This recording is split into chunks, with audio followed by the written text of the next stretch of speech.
Hello दोस्तों, नमस्कार। पराक्रम एकेडमी के करंट अफेयर सेक्शन में आपका स्वागत है। एक बार फिर हम आपके लिए लेकर हाजिर हैं देश विदेश एवं आपके प्रदेशों से संबंधित समसामयिक घटनाओं पर आधारित महत्वपूर्ण प्रश्न और उनके उत्तर, जो कि किसी भी कॉम्पिटिटिव एग्जाम के लिए बहुत ही इंपॉर्टेंट हैं। तो आइए डिस्कस करते हैं आज की करंट अफेयर सेक्शन का फर्स्ट क्वेश्चन। हमारा पहला प्रश्न है, विश्व प्रवासी पक्षी दिवस हर साल कब मनाया जाता है?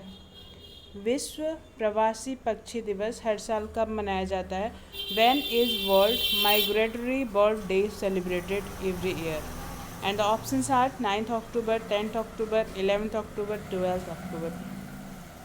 And the right answer is 10th October. जी हाँ, विश्व प्रवासी दिवस हर साल इस साल 10th अक्टूबर को मनाया गया है और हर साल अक्टूबर के सेकंड सैटरडे को मनाया जाता है।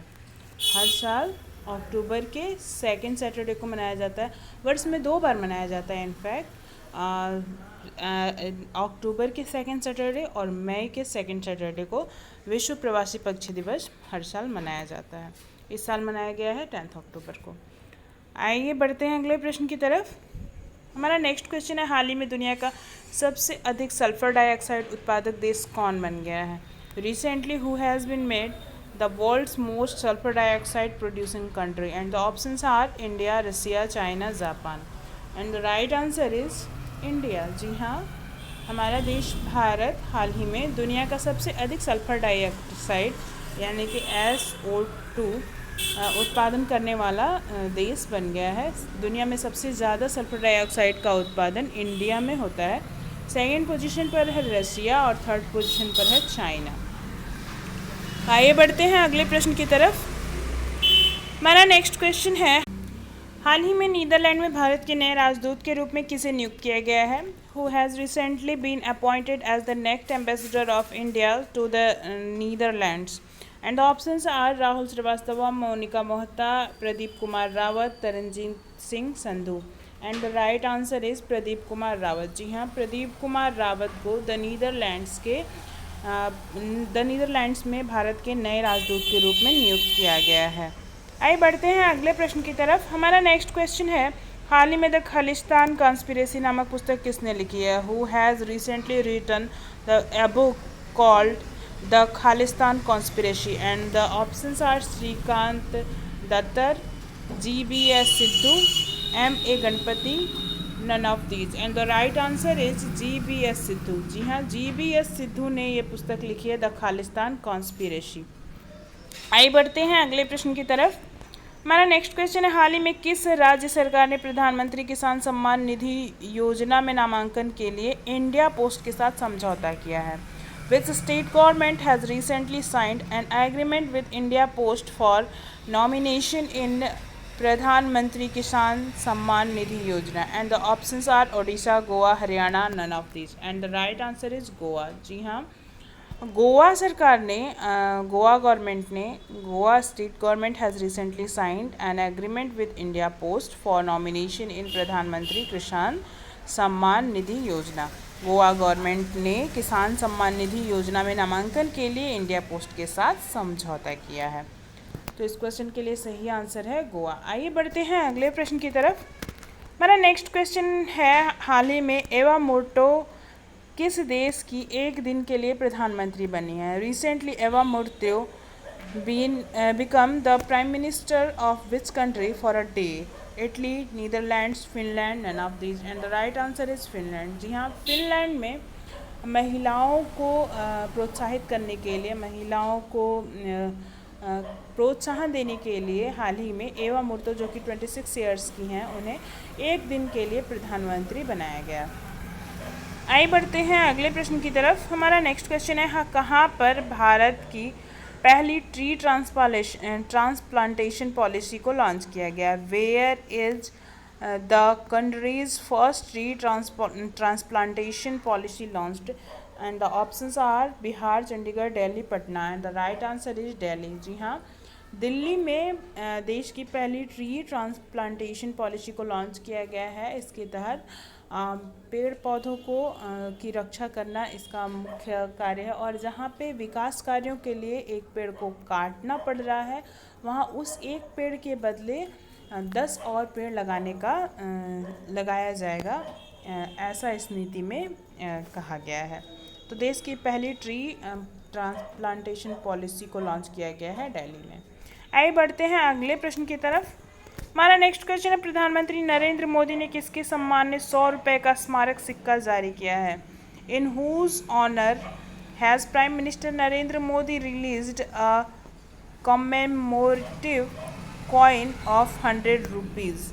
तो प्रधानमंत्री नरेंद्र मोदी ने 100 रुपये के स्मृति चिन्ह के रूप में स्मारक सिक्का जो जारी किया है वो किसके सम्मान में जारी किया है? And the options are Subhash Chandra Bose, Vijaya Raje Scindia, Kalpana Chawla, Sarojini Naidu. And the right answer is Vijaya Raje Scindia. जी हाँ, विजया राजे सिंधिया, जिन्हें कि ग्वालियर की राजमाता कहा जाता है, इन्हीं के सम्मान में प्राइम मिनिस्टर नरेंद्र सिंह मोदी ने 100 रुपये का स्मारक सिक्का जारी किया है, जिसे कि तैयार किया है वित्त मंत्रालय ने। और ये जो विजया राजे सिंधिया हैं, ये बीजेपी के संस्थापकों में से एक हैं। आइए बढ़ते हैं अगले प्रश्न की तरफ। हमारा नेक्स्ट क्वेश्चन है, अर्थशास्त्र के क्षेत्र में नोबेल पुरस्कार 2020 से किसे सम्मानित किया गया है? Who has been awarded the Nobel prize 2020 in the field of economics? And the options are Paul R Milgrom, Robert B Wilson, both of the above, Jennifer डोडोना।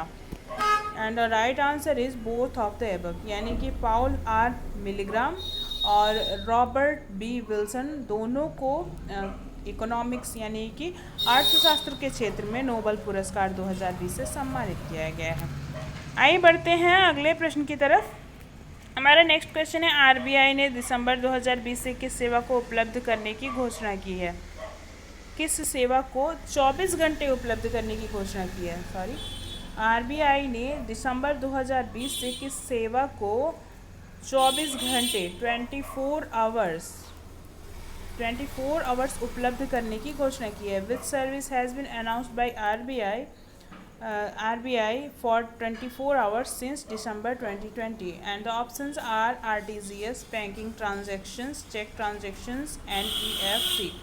And the right answer is RTGS. जी हाँ, पैसों को जो रुपयों को transfer करने का ये जो तरीका है RTGS, इसे टोटल कुल 24 घंटे इस सेवा को उपलब्ध कराने की घोषणा RBI द्वारा की गई है।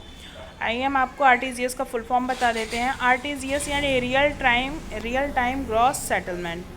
और वर्तमान में RTGS की जो सुविधा है वो 24 घंटे की नहीं है।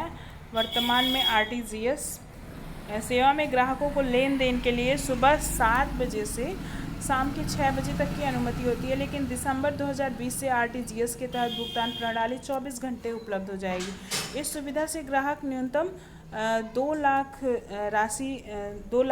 तक की राशि का भुगतान कर सकते हैं। तो अब RBI ने RTGS की सुविधा जो है दिसंबर 2020 से 24 घंटे RTGS की सुविधा उपलब्ध कराने की घोषणा की है। आइए देखते हैं हमारे कल पूछे गए प्रश्न का सही उत्तर क्या है। हमारा कल का प्रश्न था, हाल ही में किस राज्य सरकार ने 12,000 छात्रों को कोडिंग में प्रशिक्षित करने के लिए हिंदुस्तान टाइम्स के साथ साझेदारी की है? Recently which state government has partnered with Hindustan Times to train 12,000 students in coding, and the right answer is Delhi। जी हाँ, दिल्ली गवर्नमेंट ने हिंदुस्तान टाइम्स के साथ ये साझेदारी की है 12,000 बच्चों को कोडिंग के लिए ट्रेंड करने की। इस क्वेश्चन का सही आंसर था दिल्ली, और बहुत सारे लोगों ने दिल्ली आंसर सही बताया है। ऐसे ही अपने प्रयास को जारी रखें। आइए देखते हैं आज के लिए आपके लिए कौन सा क्वेश्चन है। आपके लिए आज क्वेश्चन है, हाल ही में कौन युद्ध सेवा में मेडल पाने वाली पहली महिला बनी है? Recently who became the first women to get a war service medal? And the options are Seema Joshi, Minty Agarwal, Pratibha Garg, none of these. इस क्वेश्चन का सही आंसर आप हमें कमेंट बॉक्स में दे सकते हैं, और इसी तरह के करंट अफेयर्स प्रतिदिन प्राप्त करने के लिए हमारे साथ जुड़े रहें हमारे चैनल पराक्रम एकेडमी पर। यदि अभी तक आपने हमारे चैनल को सब्सक्राइब नहीं किया या फिर आप इस चैनल पर नए हैं तो हमारे चैनल को सब्सक्राइब करें, लाइक करें, ज़्यादा से ज़्यादा स्टडी रिलेटेड ग्रुप्स में शेयर करें और हाँ, अपनी कीमती सुझाव हमें कमेंट बॉक्स में ज़रूर दें। धन्यवाद।